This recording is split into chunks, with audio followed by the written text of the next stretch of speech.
Hello, I'm horror cartoonist Dennis St. John. I draw monsters and write twisted tales.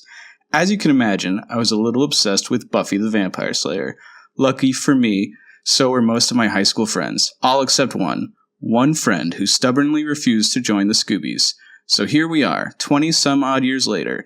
I'm teaming up with Doc Travis, John Teach Landis, and maybe a special guest or two. And we're going to make our friend, Michael Poley, watch one episode of Buffy a week until he's no longer the Buffy Virgin.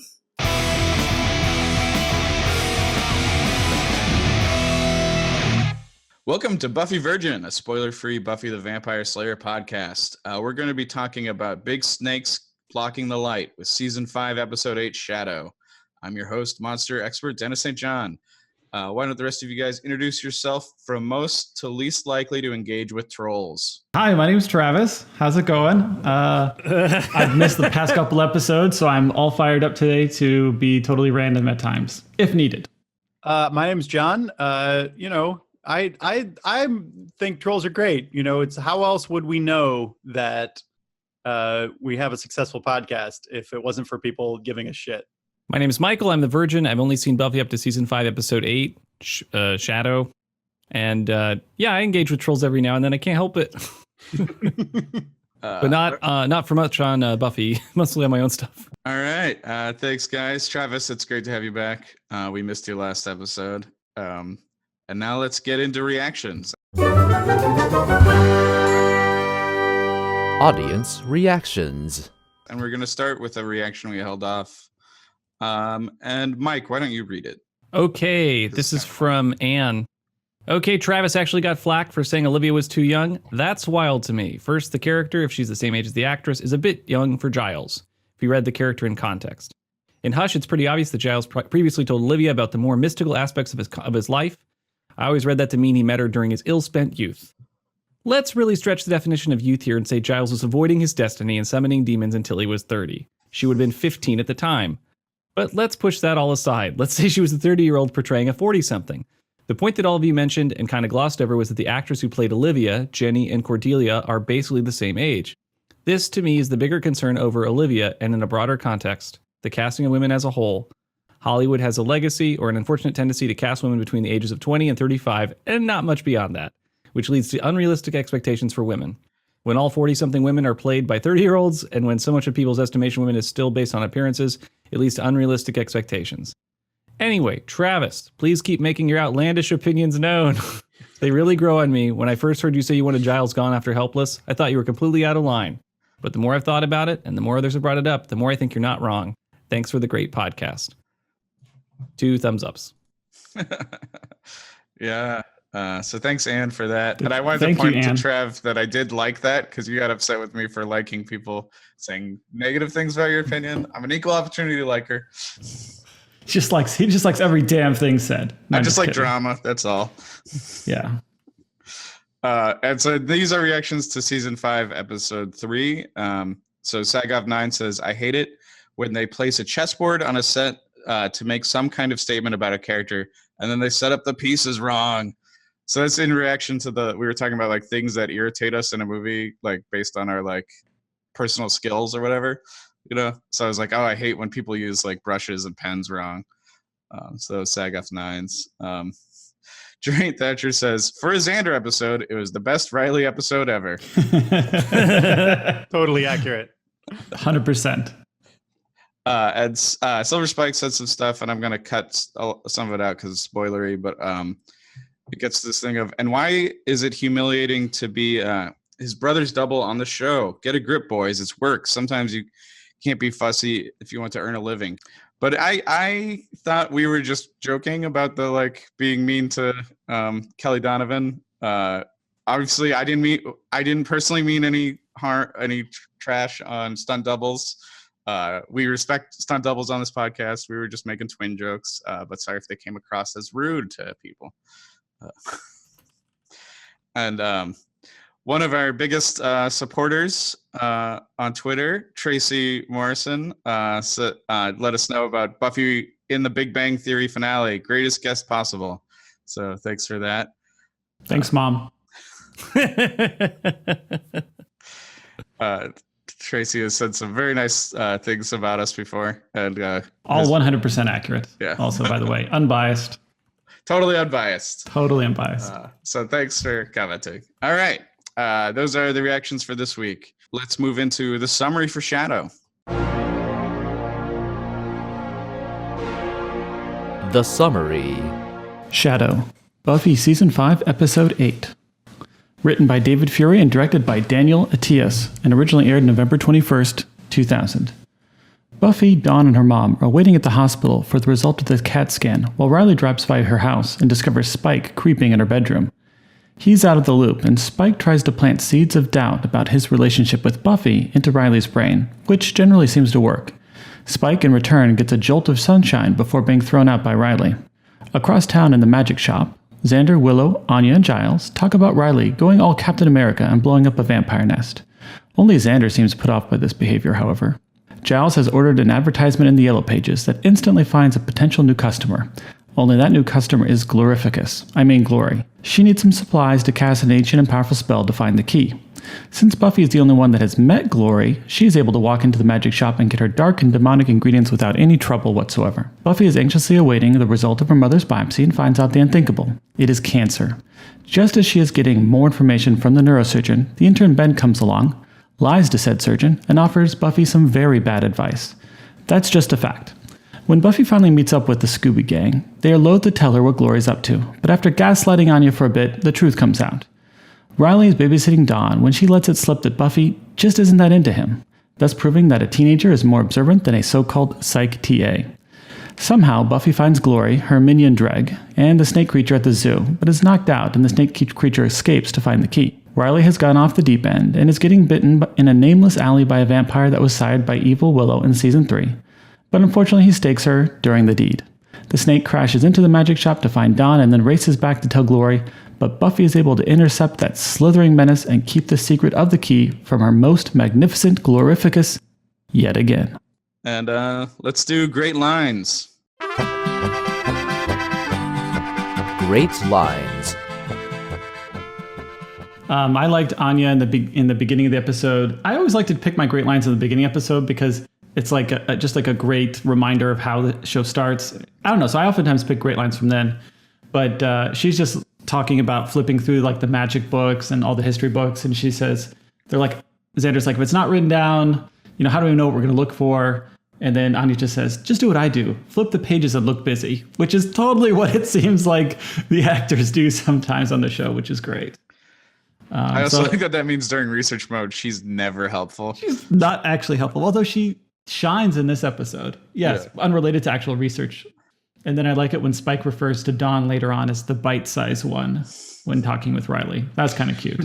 Yeah. Kind of cute, but kind of literal since he's a vampire. Yes, exactly. John, why don't you go next? I got a little scene here that I really appreciated. Can somebody play Riley for me, and I'll do Dawn? Angel made her cry a lot, huh? Everything him was all All. My boyfriend's a vampire, crazy. Every day was like the end of the world. She doesn't get all worked up like that over you.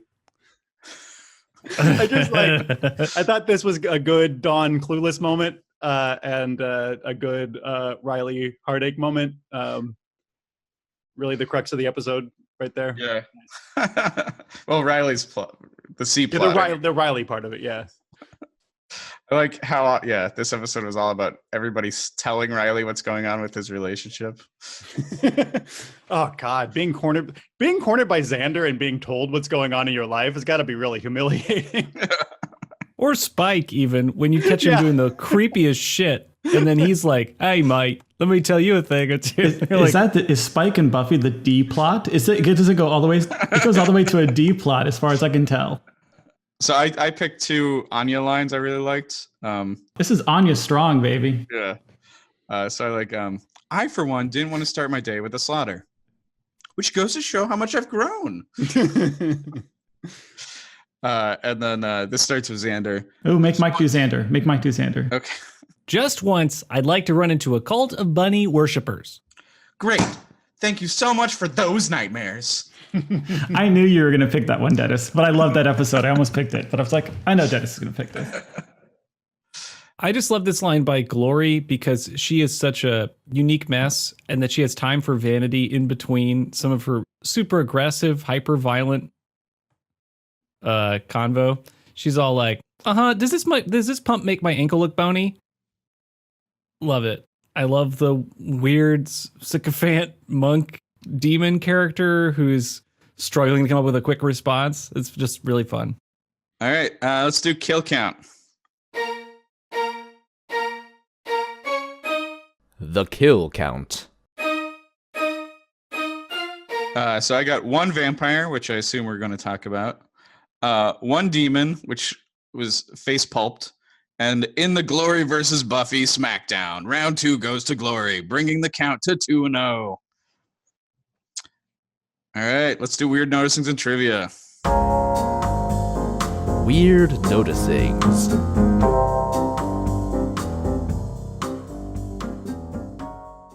Glad to see that the Magic Box is advertising in the Yellow Pages. This was an immediate nostalgic hit for me. I came out of nowhere and hit me hard. Like, whoa, damn.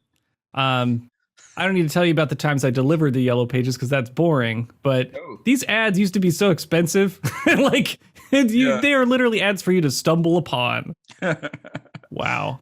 Also, how lucky is Giles to have opened the magic shop and placed the ad within the 2-month time frame where you get your yearly Yellow Pages? Or sometimes it's every 6 months Yellow Pages, or it used to be. But it's like, there's a lag, folks. It's not like you get a new shop and they just send out new Yellow Pages.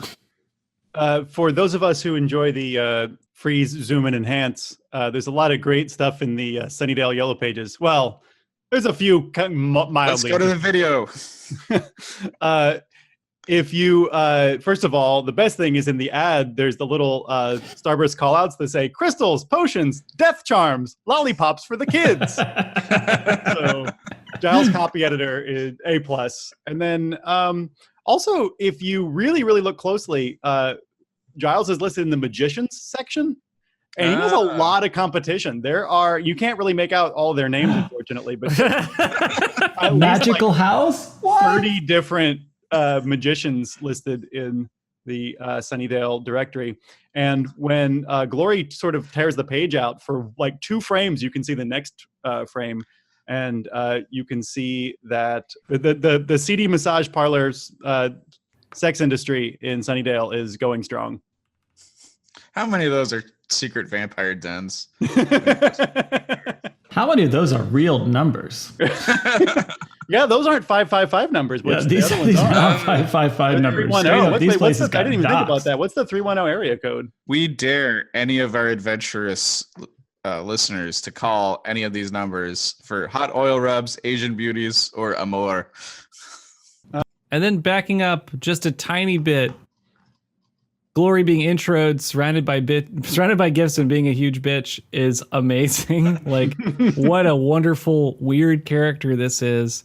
And they keep doing such good stuff to set up her as just so different from every character we've ever seen in this world.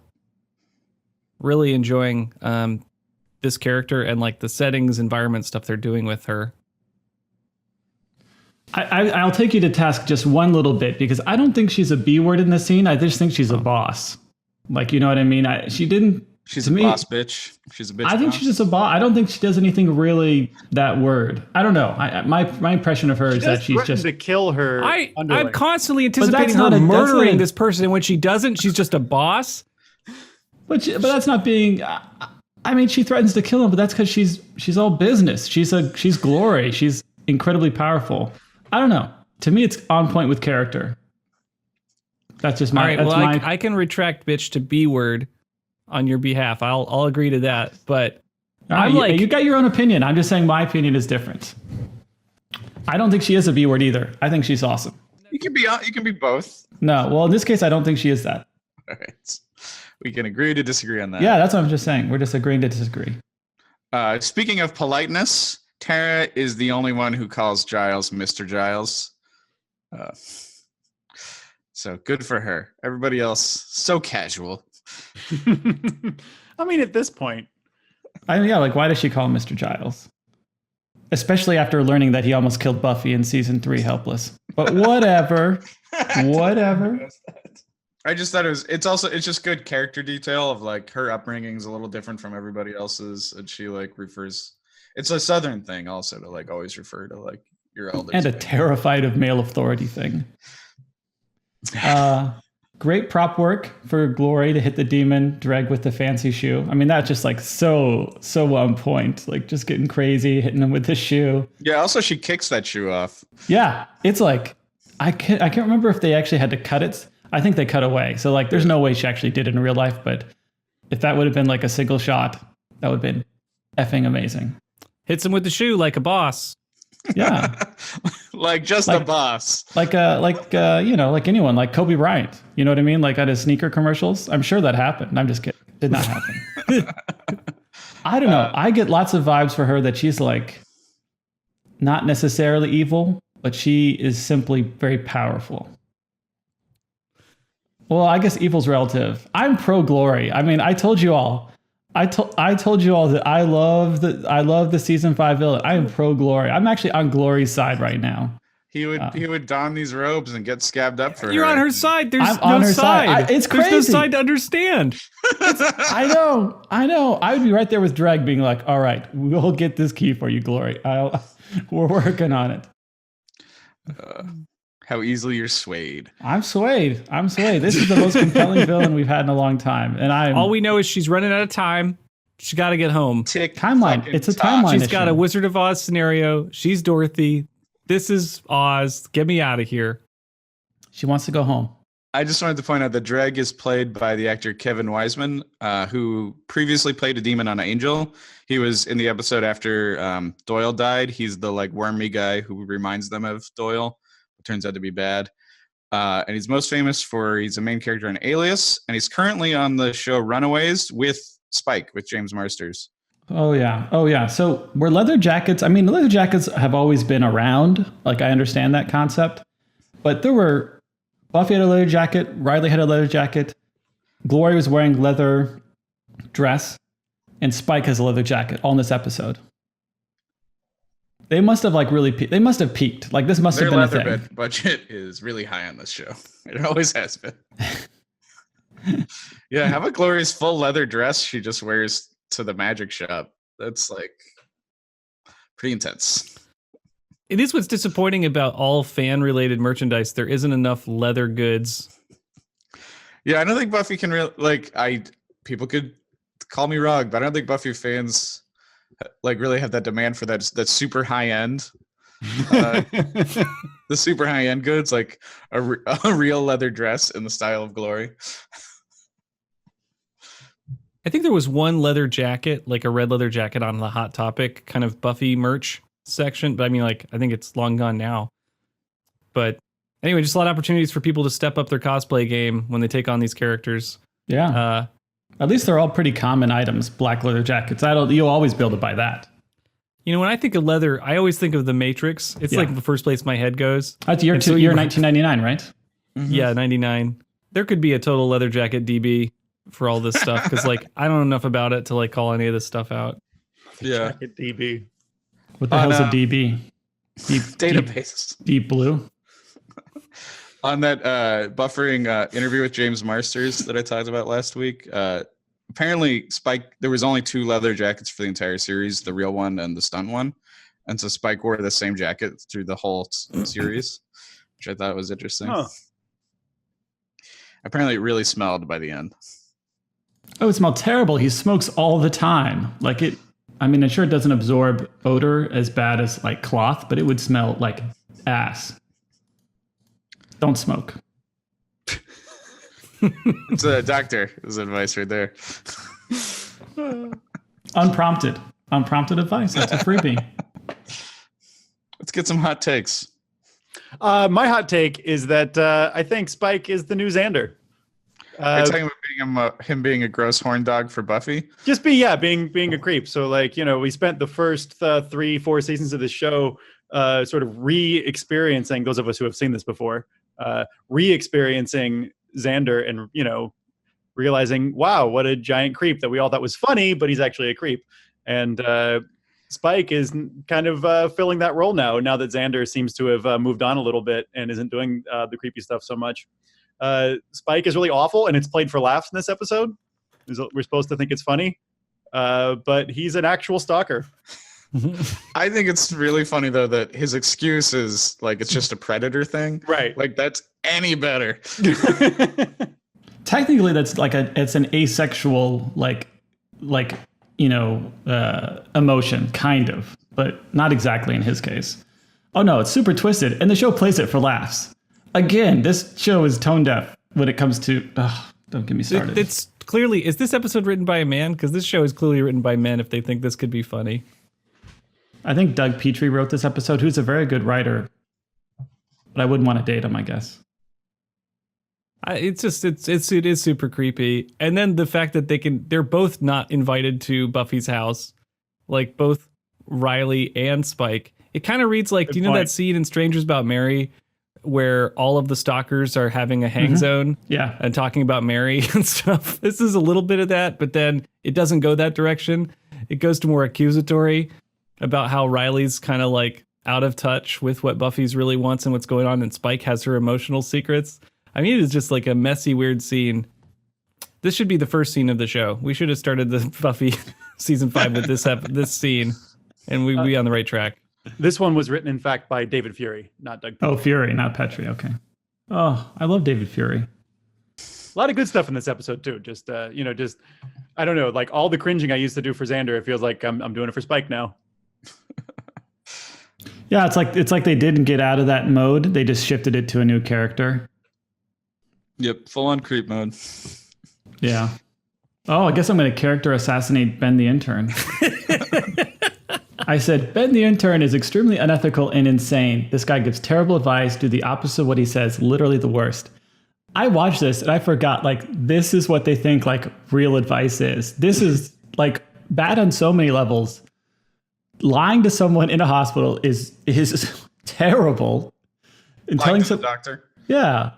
First off, in real life, the doctor would be like, "Who are you?" I mean, they wouldn't move. They would be like, "Who are you? What do you want?"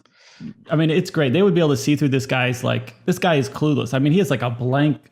I mean, he really has nothing going on in his face. And then this guy's like, I mean, this is an important let me interrupt the most important conversation in the past 10 years of your life, Buffy Summers. And you should just go outside, get some air. I mean, she'd been waiting hours, and then it's like, and then he's like, "Oh, come back, then we'll answer all the questions." I mean, just like, there's so much wrong with this guy. I mean, it's like, it's insane. Does he just want to date her? I mean, that's the only thing I could think. It's unclear. I mean, his motivation is so unclear. It's just like, if you did not understand what your job was, and you continued to do your job, you probably would have conversations like this. Like, I feel like he's just unqualified. I mean, I think the show wants it to be good because it's it's like played like it's him like reading her emotions and like rescuing her from like this high stress thing. Well, he's rescuing the audience because we don't want bad things to happen, so they're telling us to chill out, right? Like that's how it read to me. It's like this guy could have been a waiter on the Titanic. We're experiencing some navigation issues. You just head onto the deck. I'm gonna bring you some champagne. It's gonna be great. I mean, I kind of related to Buffy's experience here of like sometimes a doctor is telling you info you don't need to, like, you don't understand and you don't need to know. Like, I just need to know if things are okay or not, and I don't need like a full-on explanation of the blood-brain barrier. It's like I can look that up on Wikipedia later if I need to. I just need like this basic information you're not willing to provide me because you're being too technical. So it was like I was relating to Buffy's like it would have been nice to have somebody like break that up. Somebody would have come in and interrupted your conversation and you wouldn't even have gotten that far. I mean, the conversation was interrupted very quickly. That's true. Not a lot of info was passed along. This is like, I mean, if you timed it, I bet it was like 2 minutes, maybe 2 to 3 minutes of conversation before it got interrupted. It's hilarious in a bad way. Man, the death rate in Sunnydale is high, not just because of monsters. Well, I'm highly suspicious of this carousel story that Dawn tells. And when she's talking about like, oh, when I was a kid, like 10 years ago, whatever it was, mom rented out the carousel for an hour and she's telling Riley this story.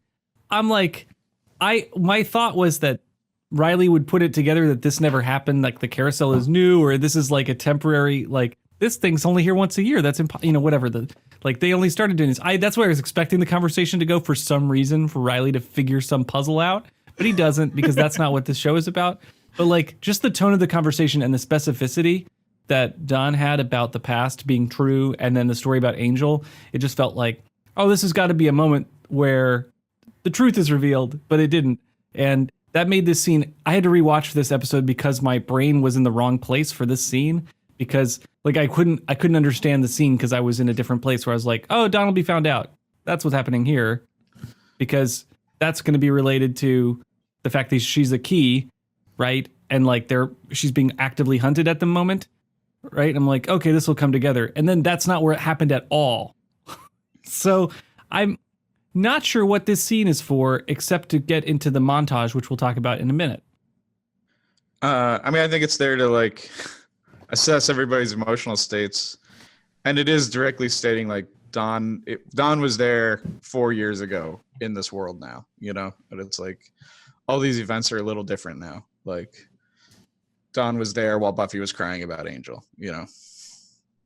And then, oh yeah, am I crazy, or is it a good thing not to get worked up over to the point of tears over your significant other? Are you talking about Riley here, or? Well, I'm talking about like how like Riley is super offended that Buffy was like crying every day because her ex-boyfriend was a vampire.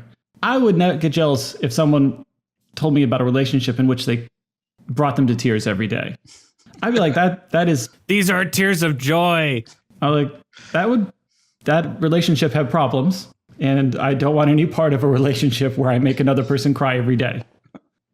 But the show doesn't play it like that. The show plays it like either I love the show is either like boiling water or freezing water. It's like, no, either you're full of emotion, full of love, full of life, or, it's like, you're building a Lego set with your partner. Yeah.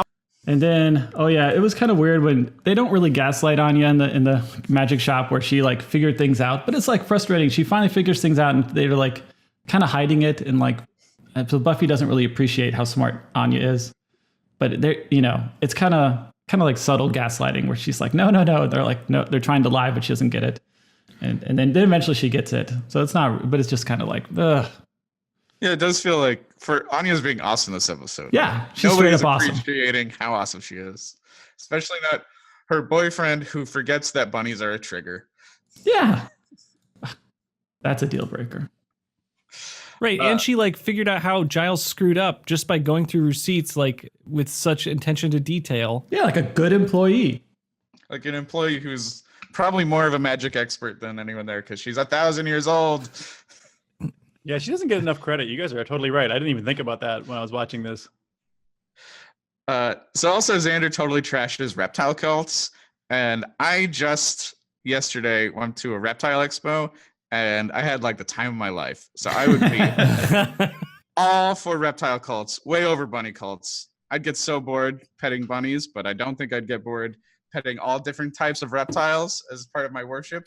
Sounds awesome. As long as it's not a fraternity, Dennis, I think we're okay with you joining a reptile cult. I might do it. It was awesome. I'm thinking about getting a chameleon.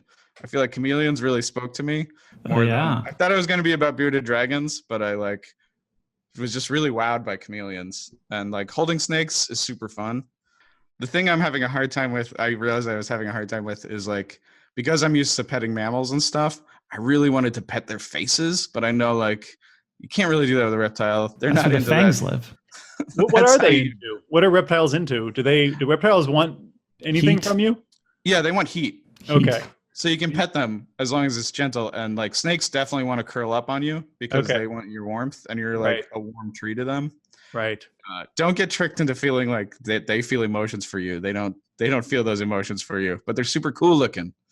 They've handled like gently, aren't afraid of you. You get a snake, you're going to have to get like mice. Yeah.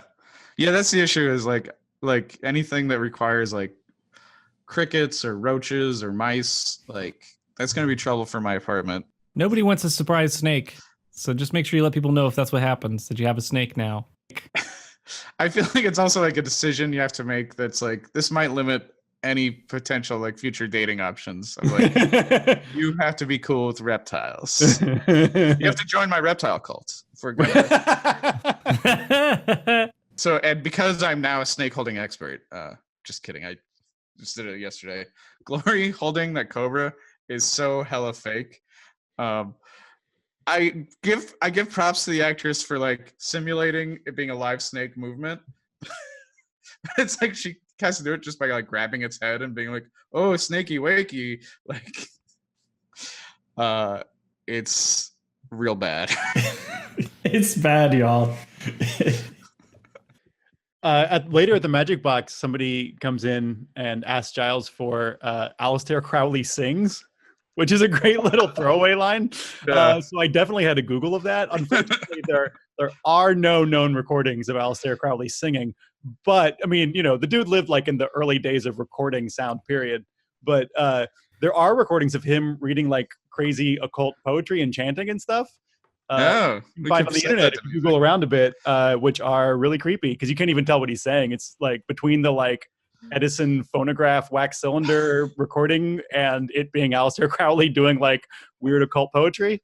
It's really hard to understand what he's saying, but that just adds to the amazing creepiness of it. Oh, so loose very shaggy go yard blata elanu saha kelazod so brazo do ray iton was a gatisad you tam el pireti das hoel quo kan ta haaz of the nazod od kumi mahe tan of the lohaz of the end. That sounds awesome. That made me think about like, would Aleister Crowley be even a big deal in a world like the Buffyverse where there's like, just be a guy. Just be like Willie. Yeah. Okay, I mean, what's this guy, like a level 1 magician? Also, how do we get multiple scenes in Willie's bar with no Willie? So sad. Willie's gone, man. Was he busy working? Like, like the actor working somewhere like else? a new bartender. I assume he like, I don't know. There's something happened with Willie and this other bartender. So we missed is this like a place for us to write a fan story to figure out where Willie is? So Buffy is like goes on the payphone and is like, it's a big snake, not the mayor big. So it made me do a snake monster size chart just for myself. And I'm starting the dumb way from largest to smallest. So the biggest snake monster is, of course, Jormungandr, who's the Norse snake that wraps around the world, and in Ragnarok will battle Thor. Then the mayor, then the Skull Island python from the 1976 King Kong, and then Spawn of Sovek, who's the snake this time. And I think he's bigger than the Reptile Boy snake. Although we never see how long Reptile Boy is. But the Spawn of Sovek is definitely beefier. He's a thick boy. I like this. It's like, so in the future, somebody could be like, how big's that giant snake? You'd be like, it's about a 3.5 on the St. John scale. It's somewhere between Skull Island Python and Spawn of Sovek. Yeah. In the future, when we're fighting like mutated giant snakes, there's the St. John scale. Yeah. All right. WTF is Riley doing in this montage? I don't know, Michael. You watched the episode. What's he doing? What's he doing? Riley is engaging in some very dangerous sexual behavior. With a vampire who is spawned by Vampire Willow, which we talked about a couple episodes ago. She actually has a name. I looked like this up on the wiki. Sandy. Yeah. Yeah. I just like every vampire probably has their like spawning story, but like hers is like it was a vampire from another dimension. She should be like wicked powerful. Like she should be really, yeah. That's kind of sad that she dies the way she does because, man, she's like the key to another dimension and she didn't even know it. Yeah. And no one knew it. Dude, that's so effed up. So this montage takes us all over the place in like kind of with dramatic music. Like it wants you to feel some feels. and we've got Riley picking up Sandy, then making out, whatever, letting her, like, inviting her to enjoy his blood. And watching this, I was like, is Riley going to turn into a vampire in order I think to... was one of your predictions, right? I may have had one. Going to get killed by a vampire. Yes. Is Riley going to get either killed by a vampire voluntarily because he's so brokenhearted? Is he going to become a vampire so he can angel up and get the power he needs to be with Buffy? That's the first place I went. But also I was like, whoa, what the fuck, Riley? This is apropos nothing. I mean, it makes sense sort of, but also, wow, please, you didn't let anybody know, huh? Well, you couldn't. Couldn't let anybody know. You can't let anyone know if you're doing weird shit like Riley's doing this episode. That was just, this is gonna have to play out later. Like, this is just too big a crazy move for him, and he's wearing a turtleneck at the end of the episode, so we don't get to see, like, there's no clues for what's going on. Honestly, you should be a turtleneck watch and see if anyone ever wears a turtleneck that hasn't gotten bitten by a vampire, because I'm not sure they have, because it's Southern California. True. Or a ascot, right? Oh yeah, turtleneck, ascot, or scarf. I don't know how this feels to you, if this feels like appropriate for Riley to be doing, but I was really shocked by Riley's behavior here. This is a weird move, and the emotional tone of it is strange too. And this feels like straight up Twilight drama at this point, because, like, I don't know what is going on. I don't know where this pays off.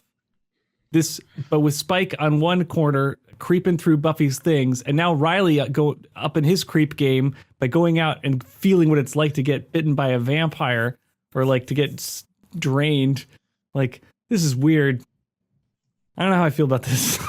I think Riley is a natural caregiver, and Buffy isn't allowing that relationship to happen. I mean, for me, I think the Riley scene should have gone on longer, because I think they cut it short before you figure out, is he happy with getting bitten? Is he... So there's different theories with getting bitten by a vampire. I think in different, like, lore. Sometimes it's ecstasy. Sometimes it's like... So there's, like, different... In theory, there's, like, different concepts of when you get bitten by a vampire, like how you feel. And I don't feel like we know in this reality or this I don't think this show is consistent with it. Yeah. Because it can be ecstatic, and then when we saw Spike die last episode, I believe his response was just ow. Ow, Yeah. ow, ow, ow. Yeah, but many other mythologies, it is more like ecstasy for the human to be bitten. So, and I think they also lowered the stakes. Ha ha ha. They lowered the stakes by having him stake her. So there's no trace, because there's more drama if she's around still. But it's kind of like, you do all this in secret. That it's not going to come back. Like, she's not going to come back. There's not going to be some recurring emotional aspect to that. So I wish they didn't stake her for that reason, because, it just kind of terminates. Yeah, it simplifies the story, because now it's whatever Riley wants to say about it, right? So there's a weird moment where Glory goes to the magic box and is throwing Buffy around. That's the demon does that. Oh, that's right. Sorry. Thank you. My bad. Yeah, sorry. The snake demon's throwing Buffy around and throws her into a table, and some of the merchandise from the magic box falls onto Buffy, and you can freeze frame it and see that what it is a bag of Quita Maldición, which apparently is an herb that is supposedly you can buy it on the internet. It supposedly rids you of curses, and you can either take a bath with it, or they make cleaners with it. You can clean your floor, which also, I guess, removes the curses from your floor. So that's a real thing. I like that it looks like it sounds like quitta. Like, I quitta this curse.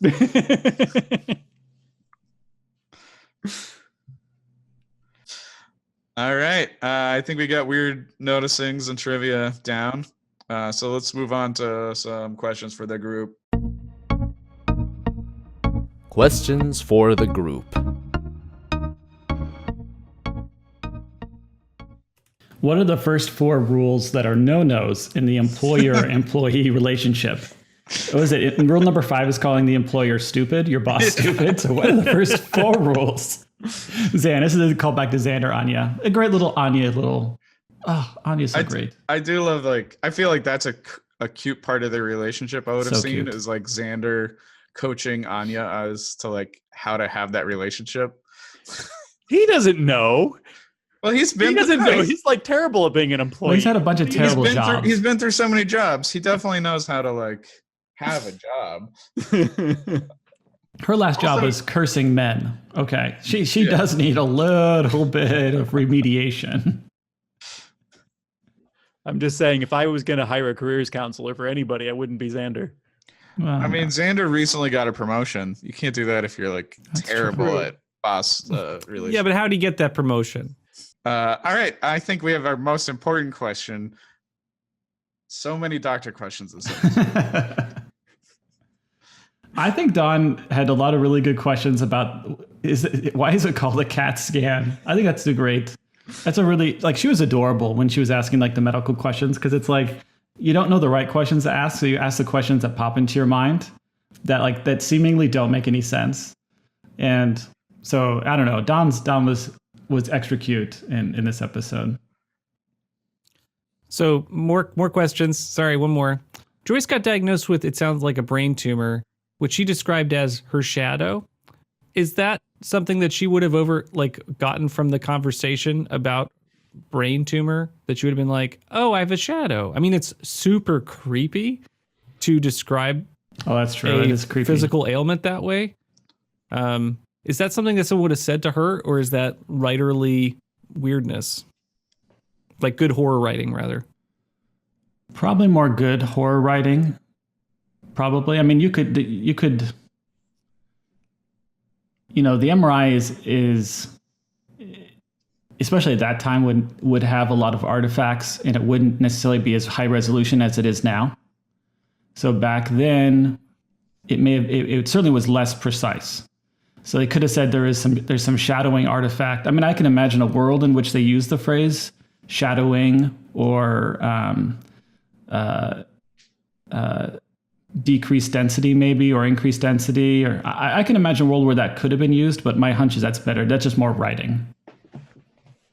Right, because it takes the name of the episode too, and it's like just that delivery is so, ugh, Joyce isn't going to recover from this. Yeah.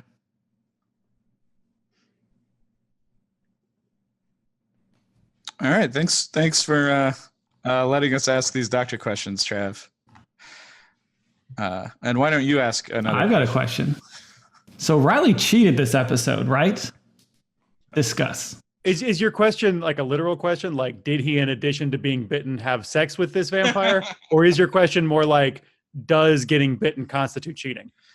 I think as Schwarzenegger, is this emotionally cheating? He did not have intercourse with that vampire, but that doesn't mean you can't cheat on somebody. I think, doesn't Schwarzenegger have a famous line of like, eating's not cheating? That doesn't belong in this conversation. I love that. Say it in his voice. Do his voice.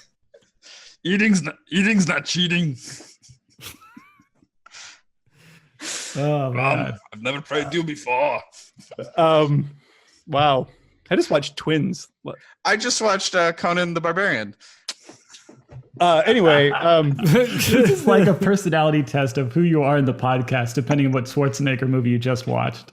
There's a lot of snakes in Conan the Barbarian. Oh yeah. Ed Schwarzenegger punches a camel, which is still an amazing scene. But like, this is kind of like cheating, right? I mean, yeah. You're supposed to feel like he's cheating. Like he was intimate with this woman. It wasn't sex, but you can cheat on someone and not have sex. Right? Yeah, it's super dishonest. It's emotionally dishonest. It's skin to skin contact. In every way that it is meaningful, it's the same as cheating. I don't know if I would use that word. It's penetration. I'm missing like the 3 lines, whatever, that prompt this scenario. I mean, if you told your significant other, like, yeah, I was at a bar, not my first time there, talking to a girl, not the first time I was talking to her, and then your significant other's like, well, then what happened next? And you're like, well, I went to an alley with her, and then she would just be like, or he or she would be like, you're done, you're never in my life again. She was just in a darkened alley with Spike last episode.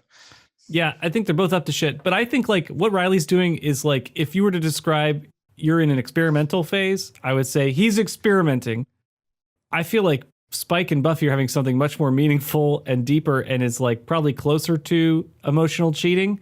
Riley is like, this is a quick win or something weird that Riley thinks is a quick win. He's I don't just know what the getting a fuck. quick drain.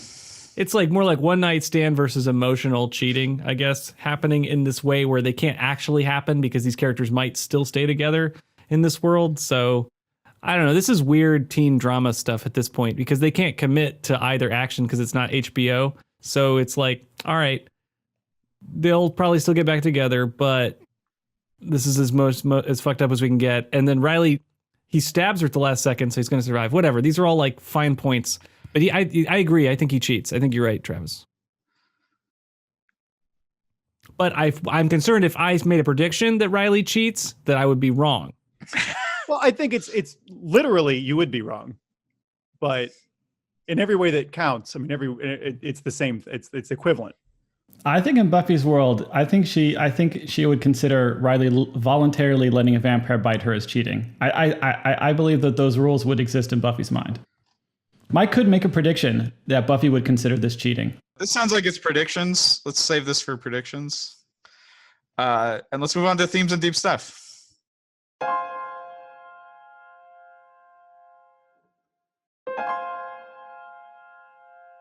Deep stuff. So I said subverting expectations is a real dirty word right now, but the character of Gloria is a good way to subvert expectations, in my opinion, with her manner of speech, style, modus operandi, etc. And the reason I say that is because she kept using the phrase "arise, arise, arise," which was the Master was hollering all season 1. And she is such a different villain than the Master, but also an amazing villain. And you think that for all of her power, she'd have some weird flowery way of speaking, but she doesn't. She has a real modern day approach to speaking. She cares about different things. She cares about fashion. She goes and does her own dirty work. She buys the spells from the magic shop. With the Master would never do. They would have sent someone. She goes and steals the cobra. So I don't know. She's a good villain because you'd think for someone as powerful as her, she would have all these henchmen. She just has one henchman, and she does a lot of the heavy lifting herself. And she's really refreshing.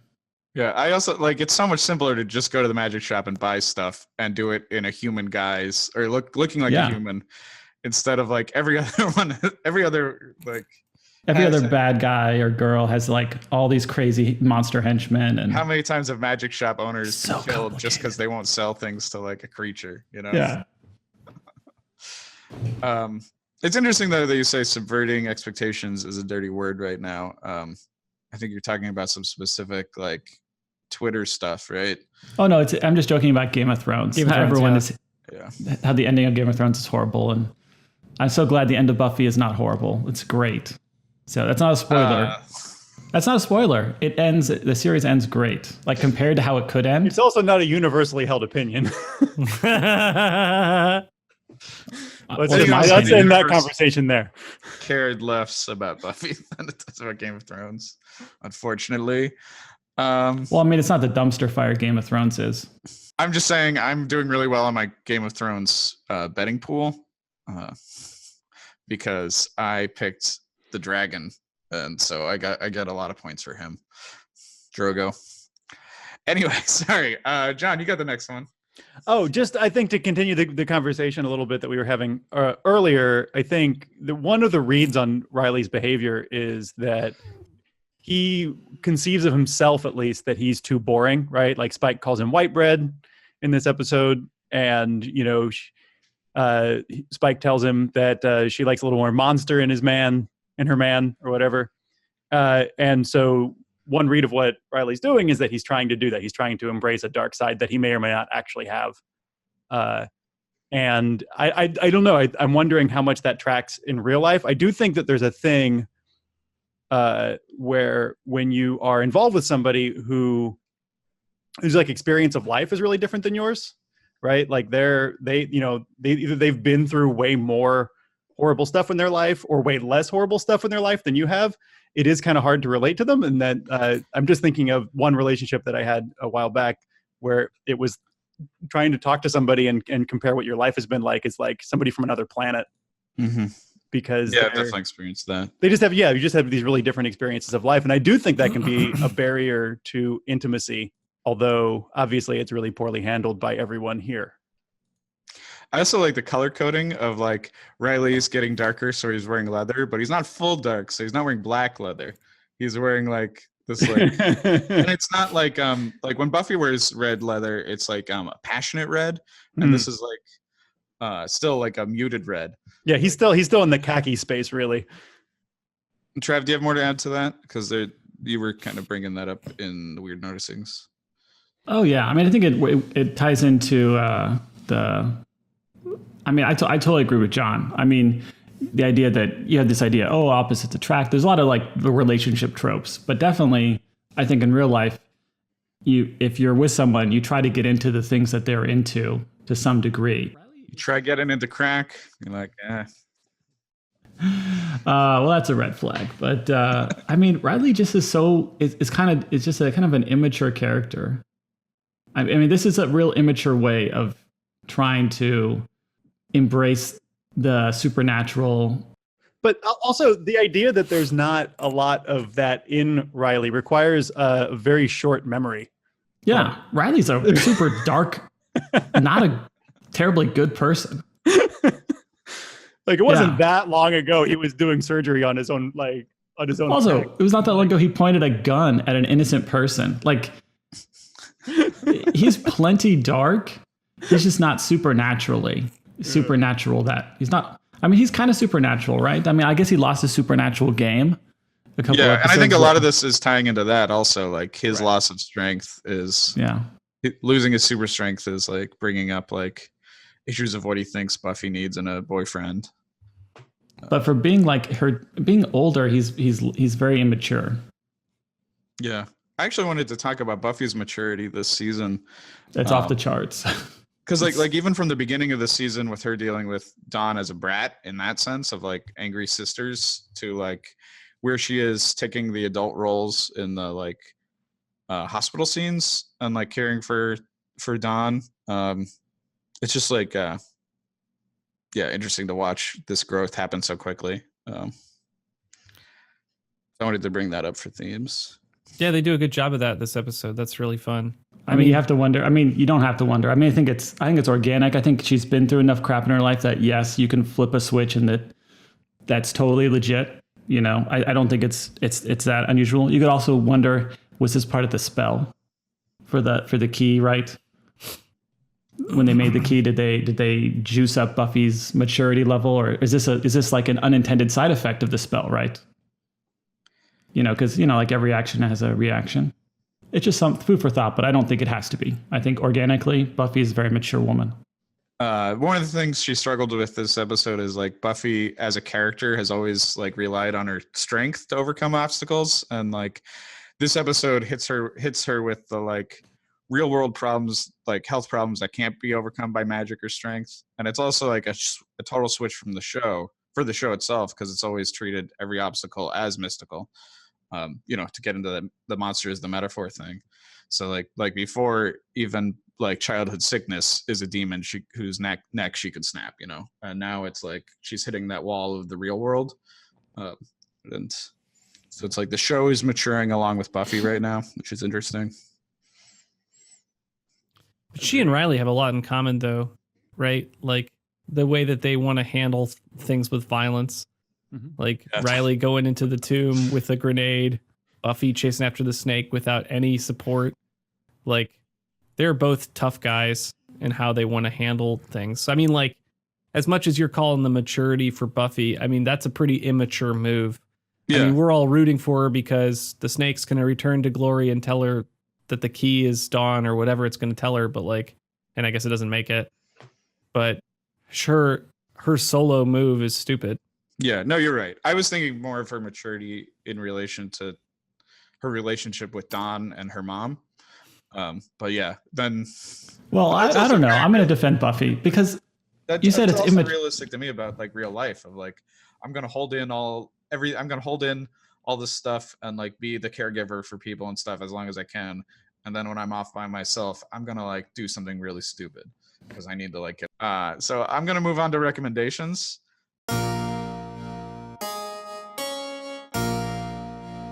Recommendations. And I'm excited about this recommendation. Hiss with 3 S's. Wounds. They're like punctures. Sir, they saw a very large snake. I can only It's a believe Jennifer Lynch movie from 2010. She made in India in the India like filmmaking system instead of as like a Hollywood like production. It's about like an ancient curse where if you kill a snake then comes to kill you, but it takes like the form of like the sexy lady, and it's real crazy and weird. It's on Netflix right now. And Jennifer Lynch did the movie Boxing Helena and Chained, which I'm sure I should have recommended Chained, maybe during the like Angel and Buffy shackled part of their relationship, but I might have skipped it. And the movie's weird and it's kind of a mess. Or sorry, Hiss is weird and kind of a mess.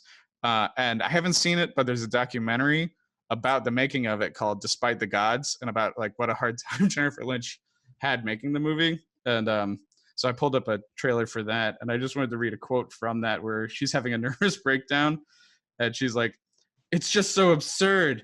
I'm making a fucking movie about a snake that turns into a woman that turns into a snake. I got a piece of shit over there with a Pamela Anderson shirt on it, and I'm having a nervous breakdown because I can't have fun with it." Like, so yeah, it's fun.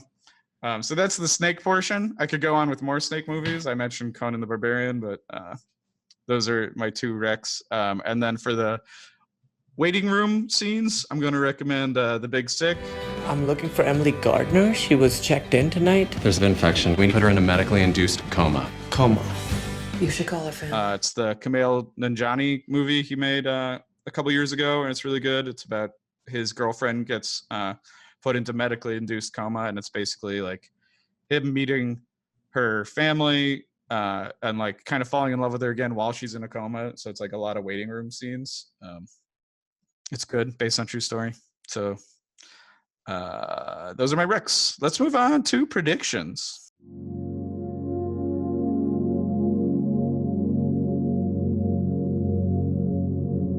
Virgin predictions. Okay, predictions. At the moment, Michael, your score overall is still at a 62.39. Your score so far, considering this season only, is a 69.23. I just want to say, if you have predictions above 50%, you're basically psychic. So just saying. I think we are still grading you on a 10-point scale, which puts you at a D+.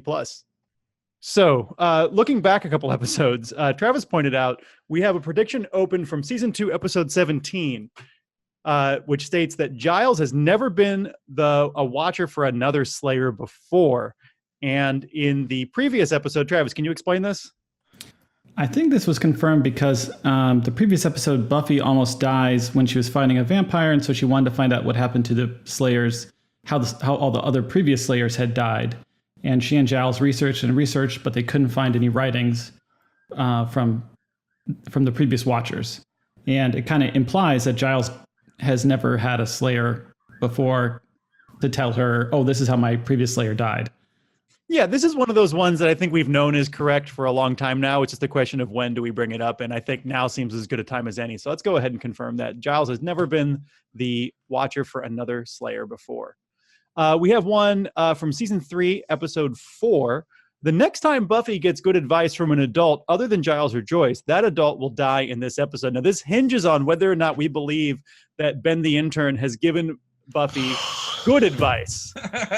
Travis, our resident medical expert, is clearly in the camp that he did not give Buffy good advice. Dennis, on the other hand, you believe that it was good advice. Yeah, I say within the context of the show, within what they wrote, the writers wanted this to be good advice. Obviously, the writers are not medical experts, but they were writing advice like for from the point of view of the emotions of Buffy. So I think it was good advice. His advice is go for a walk. That's not advice. No, it was definitely good advice. It's definitely advice. I guess this hinges on John. John's going to be our decider. Also, how many times are we going to let this play out? Because I feel like we've already used this once. This one is a tricky one that we should have thought about when it was written. Should have thought about the warning a little more critically, because it really does hinge on this question of good advice and what constitutes good advice, and whether or not this is an adult. I mean, I suppose he seems to be only slightly older than Buffy. Everybody's an adult now. Yeah, I think everybody's an adult. I think this is good advice. I think that, again, I'm thinking from Dennis's point of view. I agree with what he's saying, that what's important is that the show considers it good advice. From the point of view of sort of the writers of the show, that this is considered to be good advice. It's meant to endear us to this character, and show that he cares about Buffy on some level. So I think this one's denied because he didn't die this episode. I believe that in a objective idea of good advice, and just because the writer didn't understand what that means, I don't think we should suffer for it, but I'm overruled here. I think objectively there is such thing as good advice. Way more recently, just a few episodes ago, Michael, you predicted that weak Riley isn't going to be good enough for Buffy. And this is something that Riley understands about himself. So what do you think, guys? Is that still just in Riley's head, or do we have evidence now that this is based on what Dawn says, maybe, that weak Riley's just not good enough for Buffy? I think we're finding evidence that Riley isn't good enough for Buffy, but whether it's because he's weak or not is a different thing, right? Sure. I'd leave this one open for a while, see what happens. We'll leave this one open. Definitely worth pulling back to, investigate further. Yeah. So based on that one confirmation, one denial. Based on that one confirmation, one denial, Michael, your overall percent accuracy is at a 62.28, and your accuracy for this season is now at a 66.67. Excellent. Great. So still in the D territory on both counts. D for Dracula. All right, I have some new predictions. I'll start with the 1-pointers, then we'll finish up with a 5. First, number 1. I believe that Glory is late to a party, and that is why she is in such a hurry and is running out of time. I think it's a dumb reason that she's running out of time. Because of her attitude, her weirdness about it, there's something weird at the end of this story, and she is late to a party. Could be a wedding, could be whatever, but I'm saying party because I feel like, is party a generic enough term for you? If there's a wedding, is that going to suffice for you? If it's a birthday, is that going to suffice for you? I mean a party. I want to be generic about the event, but it is like that style event. Does everyone understand what I mean? Sure. A gathering? Yeah. We won't get into a gathering. That's great. A gathering sounds like even more generic. Let me change party to the word gathering. And I'm going to put party, wedding, birthday, anniversary, etc. If she's late to play Magic the Gathering, is that a gathering? Yes. He should get double points for that. Second prediction, Glory is an angel. I do not mean that she is literally an angel, like is the character angel, excuse me. I mean that she is like an angel from whatever this show thinks heaven is. So she is like an angel. Okay. I'm glad you clarified that, because it was about to be like, from the man that predicted dawn is faith. Glory is angel.